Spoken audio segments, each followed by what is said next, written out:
Hello, this is Rebecca with Digital Thinker. In this video, I will demonstrate how to process a supplier return in Hexagon EAM.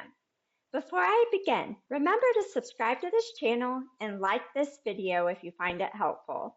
A supplier return is the process of returning materials to a vendor. Typically, this occurs when the purchased items are damaged or do not meet the specific quality or order requirements. In EAM, a supplier return can also be created to correct a receiving error. As a shipping and receiving clerk, I may have already initiated the return by contacting the supplier. In EAM, I need to create a supplier return to reflect what is occurring outside of the system. The supplier return screen is available from the Materials menu under Transactions. Start by entering the purchase order number.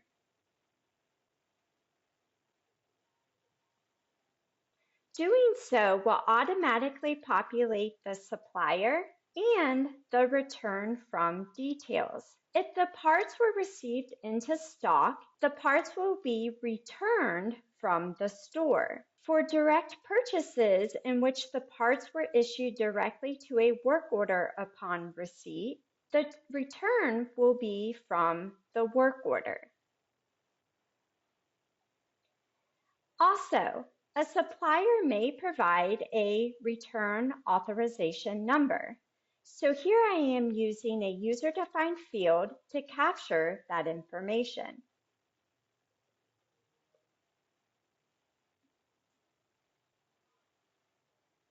On the Parts tab, you will need to complete the details related to the part or parts being returned.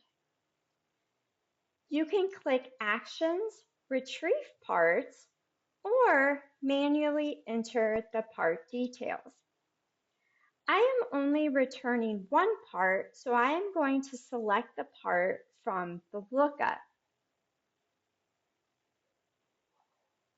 Next, I need to confirm the return quantity. I am only returning one of the 3 parts that were received.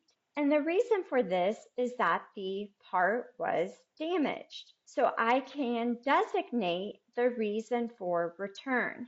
Reasons for return can be set up from the Materials menu under Setup. Since the part is being returned from the store, I need to specify the bin. Please note the quantity being returned must be available in the bin to approve the supplier return.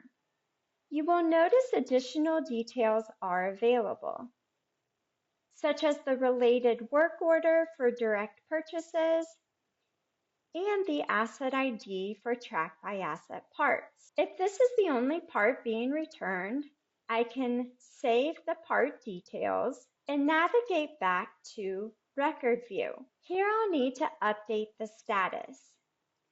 Your system may be configured to follow an approval flow, but for this demonstration, I am going to change the status to Approved. Upon saving, the returned quantity will be deducted from my quantity on hand in the specified bin.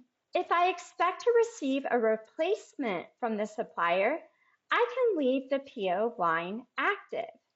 Otherwise, you would want to cancel the outstanding quantity for the PO line. Now, before you go, I want to make you aware of the Return Summary report. This report provides a breakdown of returns by supplier. So over time, if you were to run this report for, say, the past year, you would get a breakdown of all of the materials that had been returned by supplier. Thanks for tuning in to this video. I hope you have a great day.